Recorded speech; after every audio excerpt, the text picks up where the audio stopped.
बच्चों, आज के इस वीडियो में आपका बहुत बहुत स्वागत है।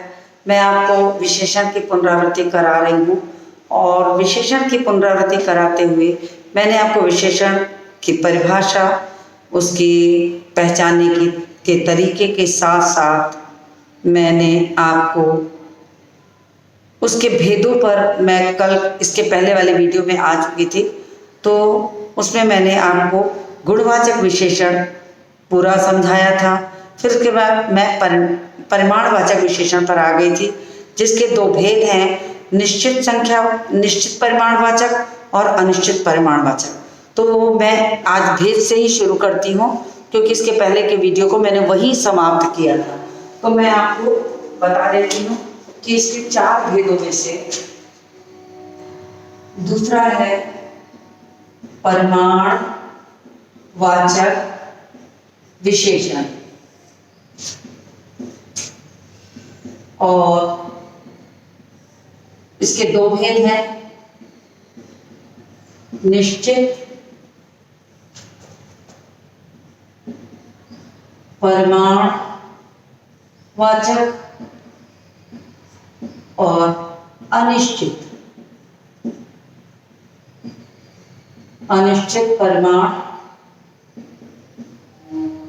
परिमाणवाचक। यहाँ तक मैंने आपको समझा दिया था, इसलिए इसको बहुत संक्षेप में लिख रही हूँ। और निश्चित परिमाणवाचक की भी परिभाषा मैंने आपको बता दी थी। तो निश्चित परिमाणवाचक विशेषण में होता क्या है कि परिमाण मतलब ही होता है माप तौल, और माप तौल का तात्पर्य हुआ कि हम किसी भी संज्ञा या सर्वनाम की माप तौल संबंधी विशेषता बताने वाले विशेषण को हम परिमाणवाचक विशेषण कहते हैं।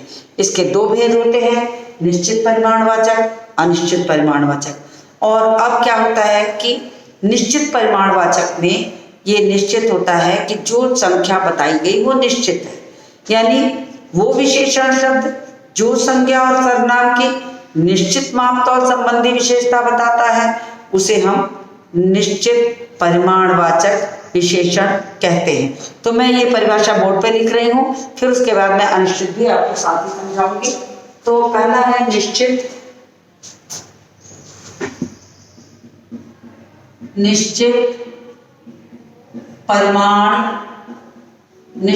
परिमाणवाचक विशेषण।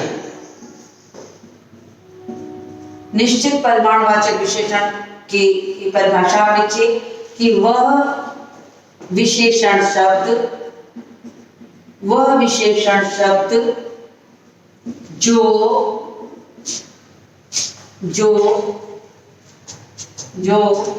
संज्ञा या सर्वनाम की निश्चित माप तौल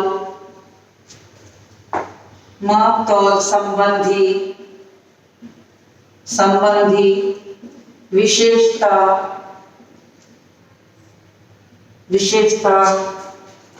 बताता हो, उसे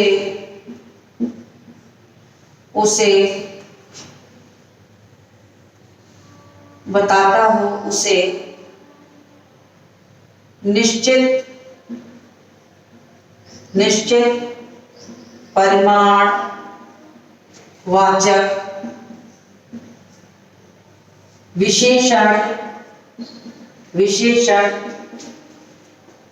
विशेषण कहते हैं।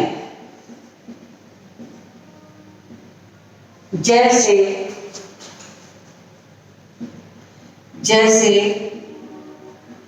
50 किलो गेहूं,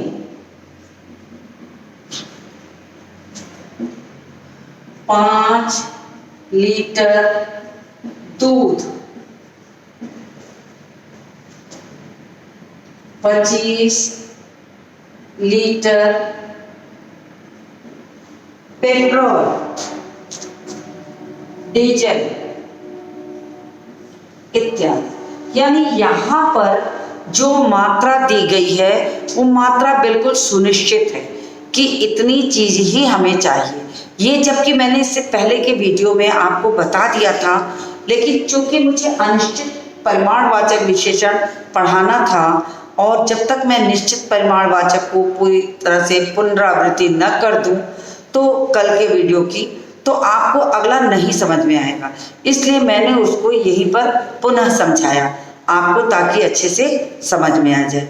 तो यहाँ पर मात्रा बिल्कुल निश्चित दी गई है, 5 लीटर दूध, 25 लीटर डीजल, 50 किलो गेहूँ, यानी हमें एकदम पता है कि ये इतनी ही मात्रा।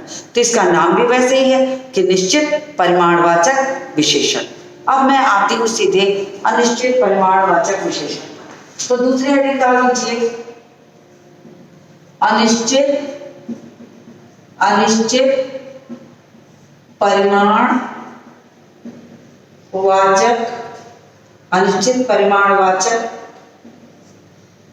विशेषण। देखिए बच्चों, अगर आपको एक की परिभाषा अच्छे से आ गई तो दूसरे की परिभाषा आपको अपने आप आ जाएगी। पूरी परिभाषा बिल्कुल जो की तो होगी इसमें, और सिर्फ इसमें का पता नहीं चलता। ये एक नहीं जोड़ देने से इसकी परिभाषा जो है वो एकदम स्पष्ट हो जाएगी।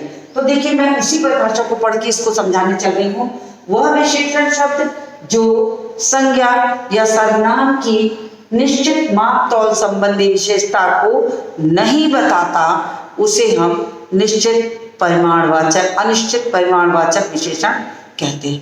यही मुझे लिखना है, यानी कि आप इसको खुद से भी लिख सकते हैं, लेकिन मैं फिर भी इसको बोर्ड पर लिखने चल रही हूँ और इन्हीं उदाहरणों को आगे जोड़ के आपको बताऊंगी। तो हो गया क्या कि वह विशेषण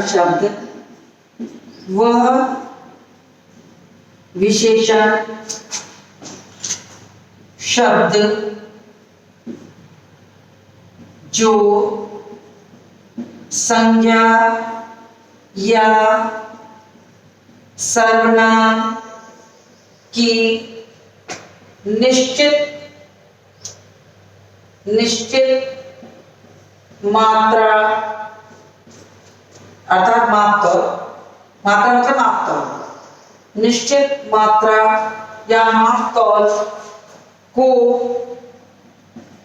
नहीं बताता, उसे अनिश्चित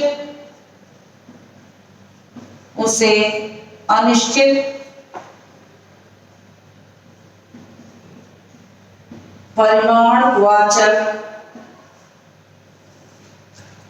विशेषण कहते हैं।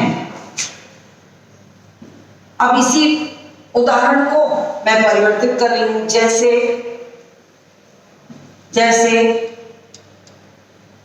थोड़ा सा देखिए, ध्यान से देखिएगा, थोड़ा सा गेहूं दे दो। दूसरा हो जाएगा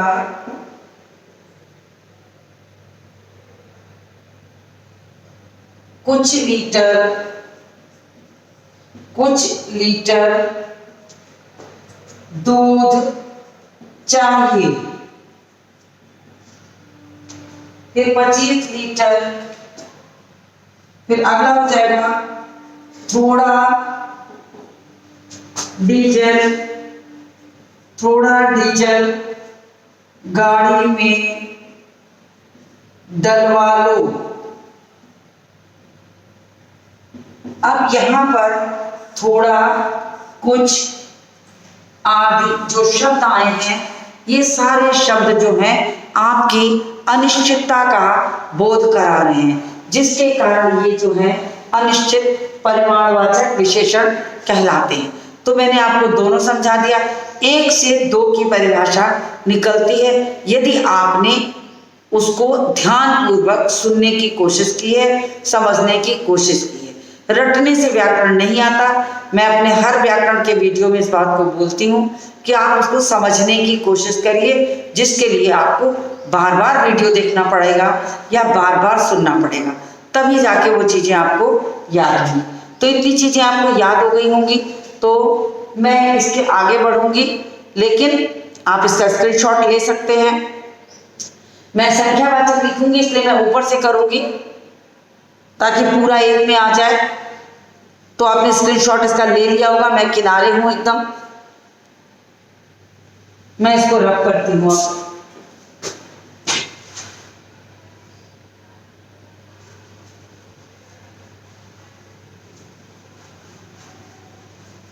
अब मैं आपको सीधे संख्यावाचक विशेषण पर ले आती हूं, यानी विशेषण का जो तीसरा भेद है संख्यावाचक विशेषण, मैं उसको पढ़ाने चल रही हूं। तो आप तैयार हो जाइए संख्यावाचक विशेषण के लिए। मैं यहां बोर्ड पर लिख देती हूं तीसरा भेद संख्यावाचक विशेषण। सबसे पहले मैं आपको संख्यावाचक विशेषण की परिभाषा बताती हूं। जैसे आप माप तौल संबंधी विशेषता देख रहे थे और कर रहे थे, ठीक वैसे ही इस शब्द में भी आपको एक शब्द आया है संख्यावाचक, यानी वो विशेषण शब्द जो संज्ञा और सर्वनाम की संख्या बताता हो, संख्या संबंधी विशेषता बताता हो, उसे हम क्या कहेंगे? संख्यावाचक विशेषण। तो ये कहा गया है यहाँ पर जो मैं आपको समझा रही हूँ। तो बिल्कुल आसान सा तरीका है परिभाषा याद करने की, आप उसको बहुत आसानी से याद कर सकते हैं अच्छी तरह देख करके कि आपको वो बिल्कुल याद हो जाएगी। तो देखिए यहाँ पर कितनी आसानी से शब्द, आपको हर परिभाषा के पहले एक शब्द बोलना है कि वह विशेषण शब्द, उसके साथ ही आप जोड़िए जो संज्ञा और सर्वनाम जोड़ दीजिए, क्योंकि विशेषण का मतलब ही होता है कि संज्ञा और सर्वनाम की विशेषता।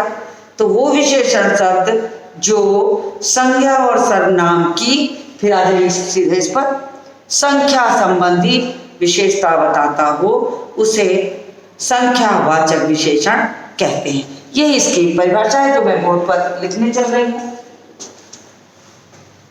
वह विशेषण शब्द, वह विशेषण शब्द जो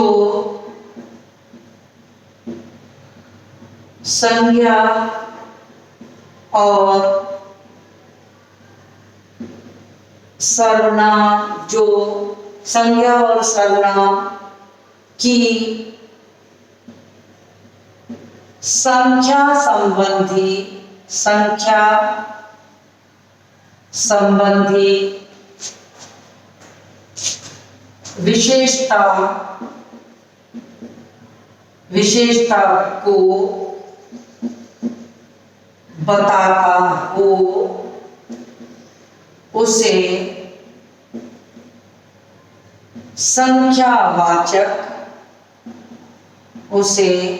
संख्यावाचक विशेषण कहते हैं। ये हो गया संख्यावाचक विशेषण। अब इसमें उदाहरण दीजिए। उदाहरण में आपको जो चीजें गिनी जा सकती हैं, जैसे 40 बच्चे,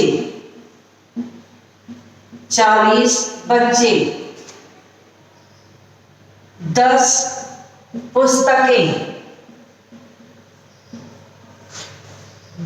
पुस्तकें, 20 गाड़ियां। तो आगे संख्यावाचक विशेषण में आगे जो भी एक संज्ञा या सर्वनाम जो पीछे विशेष्य है उसकी संख्या अवश्य बताई जाएगी। जैसे 40 बच्चे, जैसे 10 पुस्तकें, जैसे 20 गाड़ियां, तो ये सारी चीजें बताई जाएंगी। तो आराम से आपको संख्या मिल रही है। ठीक यही चीज इसके भेद में भी जुड़ेगी।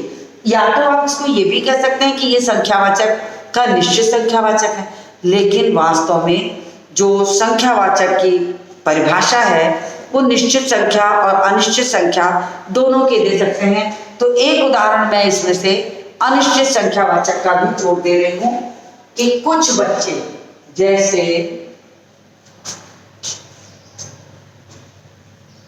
कुछ बच्चे मैदान में खेल रहे हैं। अब यहां पर कुछ हो गया, इसका संख्यावाचक का दूसरा भेद हो गया। अब इस तरह से देखें तो संख्यावाचक के मुख्यतः दो भेद हैं। संख्यावाचक विशेषण के मुख्य रूप से दो भेद हैं।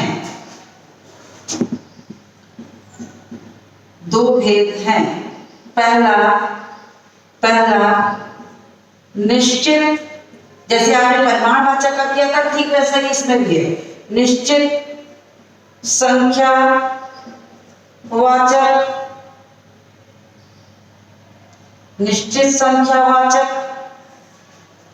और दूसरा अनिश्चित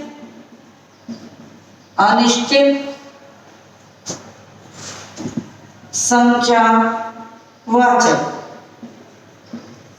अब देखिए, ऐसे ही बिल्कुल आपको मैंने परिमाणवाचक भी बताया था, ठीक वैसे ही संख्यावाचक भी आपको बता रही हूं, क्योंकि निश्चित संख्यावाचक इसमें देखिए मैंने दोनों के उदाहरण दिए हैं। अगर आप चाहें तो इसको स्वतः से भी निकाल सकते हैं, इसकी परिभाषा को आप स्वतः भी लिख सकते हैं, लेकिन फिर भी मैं आपको बताऊंगी कि यहाँ पर कैसे निश्चित संख्यावाचक और अनिश्चित संख्यावाचक की दो भेदों को।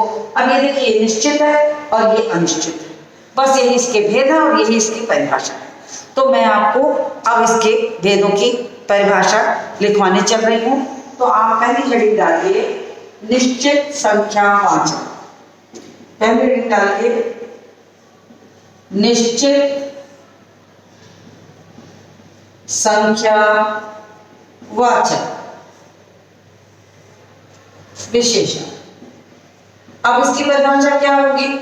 बिल्कुल सिंपल और सीधी है कि वो विशेषण शब्द बिल्कुल परिभाषा से ही जुड़ी हुई है, जो ऊपर की परिभाषा सेम इसमें भी ऐसे ही आएगी कि वह विशेषण शब्द जो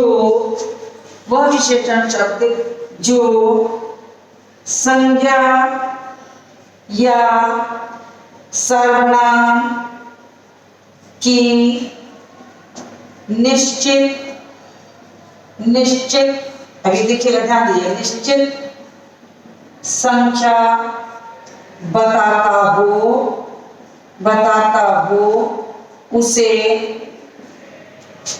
निश्चित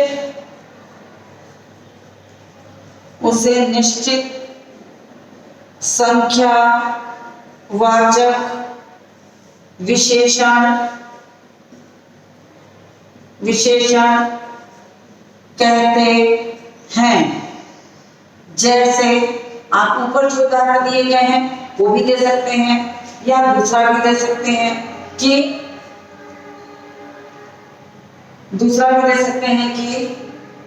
5 कलम, कुछ भी लिख सकते हैं। तो आप उधर ऊपर वाले उदाहरण को भी दे सकते हैं और नीचे के जो उदाहरण है उसमें कोई परिवर्तन भी कर सकते हैं। तो आपकी यहाँ पर एक निश्चित संख्या आ रही है 5 कलम, तो आपके लिए ये निश्चित संख्यावाचक हो गया। जहां ये निश्चित संख्या नहीं आएगी वहां क्या लग जाएगा? थोड़ा, कुछ, जरा सा, ऐसे शब्दों को प्रयोग करके हम अनिश्चितता का बोध करते हैं। तो मैं इसको रब करूंगी, मैं किनारे हट रही हूं, आप इसका स्क्रीनशॉट लीजिए। मैं बहुत किनारे हूं, आप स्क्रीनशॉट ले लीजिए। तो मैं इसको रब करके अब अनिश्चित संख्यावाचक विशेषण आपको पढ़ाने चल रही हूं। तो इसको रब करूंगी, आपने स्क्रीनशॉट ले लिया होगा इसका। तो मैं अनिश्चित संख्यावाचक विशेषण अब लिखूंगी। बस परिभाषा में कुछ भी नहीं अंतर है, परिभाषा में बस इतना ही अंतर है कि एक जगह आपको निश्चितता का बोध हो रहा है, दूसरी जगह आपकी संख्या का निश्चित पता आपको नहीं है। इसीलिए उसका नाम ही पड़ गया है अनिश्चित संख्यावाचक या अनिश्चित परिमाणवाचक। तो इतने से भी आप अच्छी तरह से समझ सकते हैं। तो मैं अब इसके दूसरे के भेद को लिखती हूं कि अनिश्चित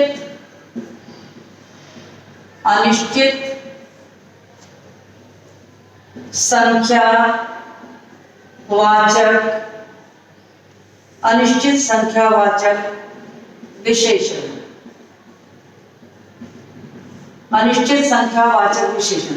अब इसमें भी परिभाषा बिल्कुल वैसी ही होगी जैसे मैंने अभी आपको निश्चित संख्यावाचक की बताई थी, ठीक वैसे ही अनिश्चित संख्यावाचक की भी परिभाषा होगी। तो मैं इसको आपको बता देती हूँ, आप लिखिए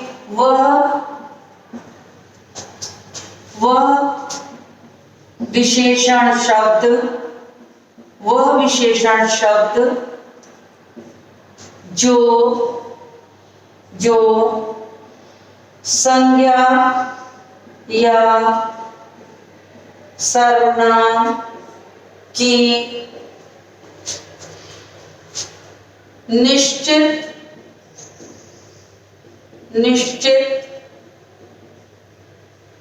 संख्या का पता नहीं बताता उसे अनिश्चित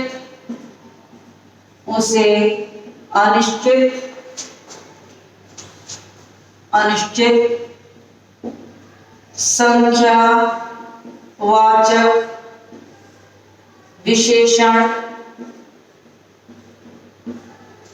कहते हैं। जैसे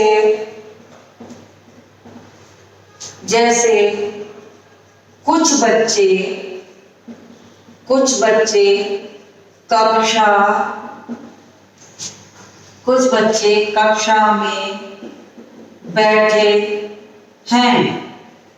अब यहाँ इस कुछ बच्चे के कहने से ये नहीं पता चल रहा है कि यहाँ पर 10 बच्चे बैठे हैं, 20 बच्चे बैठे हैं, 40 बच्चे बैठे हैं, कितने हैं कि एक बच्चा है, लेकिन उसने कुछ कह करके अनिश्चितता का बोध करा दिया कि वहां पर कुछ बच्चे बैठे हैं। तो यहाँ पर ये कुछ जो है फिर आपको पता नहीं लगेगा। फिर दूसरा उदाहरण देते हैं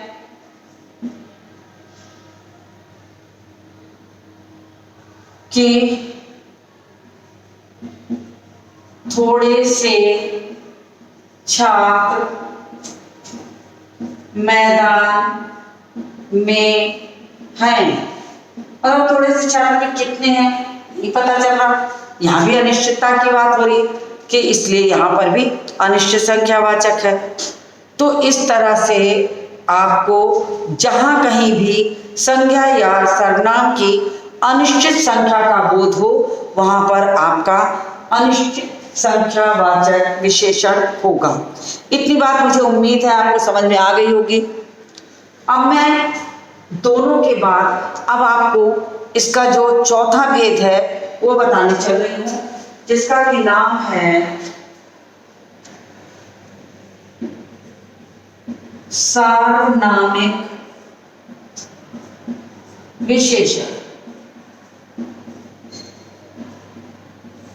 अब देखिए बच्चों, मैं इस विशेषण को नाम से ही आपको इसकी परिभाषा का परिचय करा देती हूं कि यहाँ शब्द में लिखा है सार्वनामिक विशेषण।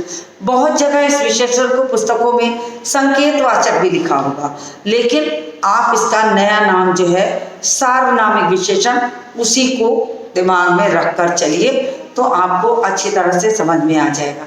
यानी हम पढ़ रहे हैं विशेषण, लेकिन यहाँ जो भेद है वो ये बता रहा है कि सार्वनामिक यानी कि कुछ इसमें बाकी विशेषण के भेदों से अंतर है। उसमें क्या है कि यहाँ परिभाषा कि इसी के साथ निकलेगी।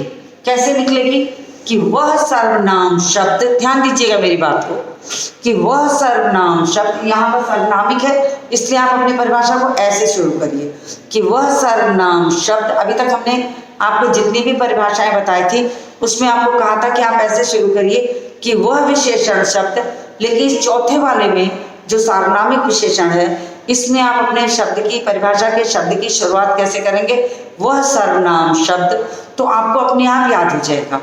देखिए, आप अपने दिमाग को सोच के रटने की सोच तो बदल दीजिए, उसको समझने की सोच डालिए तो याद हो जाएगा। अब यहाँ लिखिए कि वह सर्वनाम शब्द जो संज्ञा की, अब सर्वनाम और संज्ञा के भी बता रहा था, लेकिन सर्वनाम शब्द तो यहाँ आ गया तो सिर्फ बचा संज्ञा, तो आपको सिर्फ संज्ञा की विशेषता की बात करनी है। तो आप इसकी परिभाषा कैसे बनाएंगे कि वह सर्वनाम शब्द जो संज्ञा की विशेषता का कार्य करता है उसे सार्वनामिक विशेषण कहते हैं। तो ये इसकी परिभाषा बन गई। तो मैं इसको बोर्ड पे लिख देती हूँ, फिर आपको समझाती हूँ। तो आप ध्यान से सुनिए, इसकी परिभाषा मैंने आपको समझाई, वही मैं बोर्ड पे लिख रही हूँ। वह सर्वनाम शब्द, वह सर्वनाम शब्द जो संज्ञा की विशेषता का कार्य करे उसे हम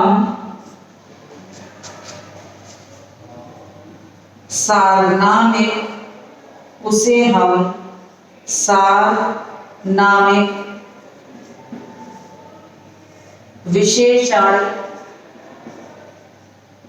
उसे हम सार्वनामिक विशेषण कहते हैं। कितना आसान है इस परिभाषा को रटना कि सर्वनाम शब्द जो है वो संज्ञा की विशेषता का कार्य करने लग रहा है, तो आपको अपने आप समझ में आ जाएगा।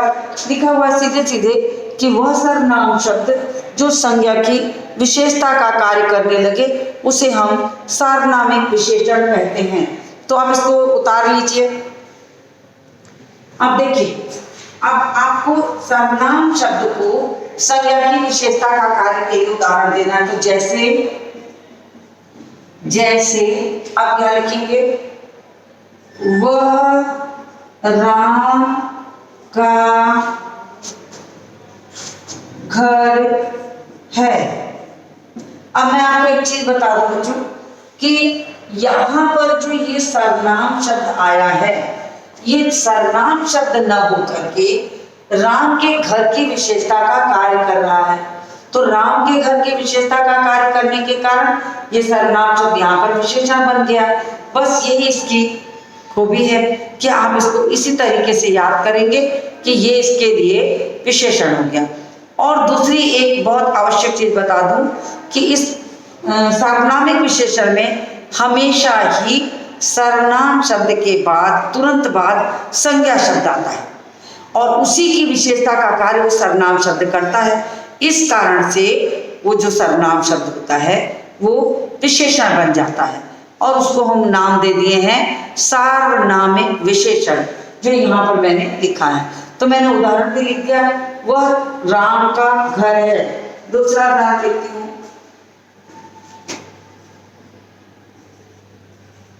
वह कलम मेरी है।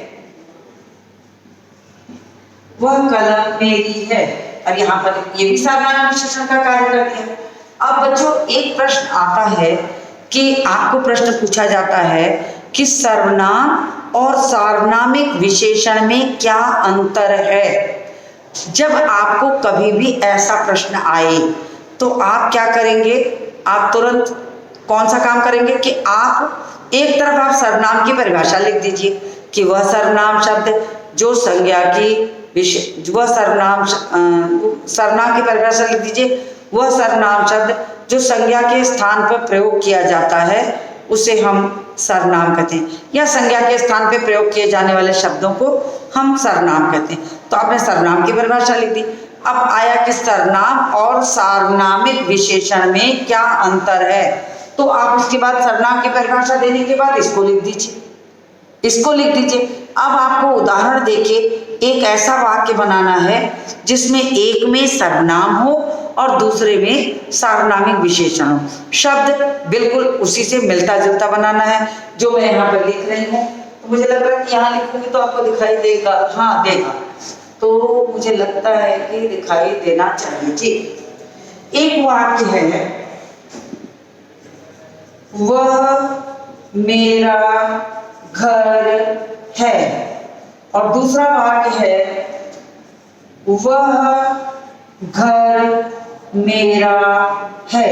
अब मैंने यहाँ पर दो वाक्य लिखे हैं, एक और ये दो, दोनों में वह आया है, लेकिन इस वाक्य में सर्वनाम शब्द के बाद संज्ञा नहीं है। ये सर्वनाम है और ये सार्वनामिक विशेषण है। बस आपको यही पहचान करानी है कि कौन सा शब्द सर्वनाम है और कौन सा सार्वनामिक विशेषण है। तो पहले में कहा गया है वह मेरा घर है, यहाँ पर आपका वह जो है वो सर्वनाम है, और दूसरे वाक्य में ये घर की विशेषता का कार्य करने के कारण यहाँ पर जो वह शब्द आया है वो आपके लिए विशेषण बन गया। तो इसमें यही अंतर है। इसको हम सर्वनाम लिख देते हैं, इसको हम यहाँ लिख देते हैं सर्वनाम, और इसको लिख देते हैं सार्वनामिक विशेषण। तो आपको ये आसानी से समझ में आ जाएगा।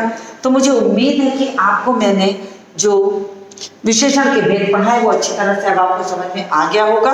तो आप इसका स्क्रीनशॉट ले लीजिए, मैं किनारे हट जा रही हूँ, और इसके बाद मैं कुछ एक्सरसाइज कराऊंगी अगले वीडियो में। तो आपने इसका स्क्रीनशॉट ले लिया होगा। आज के इस वीडियो को मैं यही समाप्त करती हूँ और मिलती हूँ आपसे अगले वीडियो में कुछ विशेषण की एक्सरसाइज को लेकर।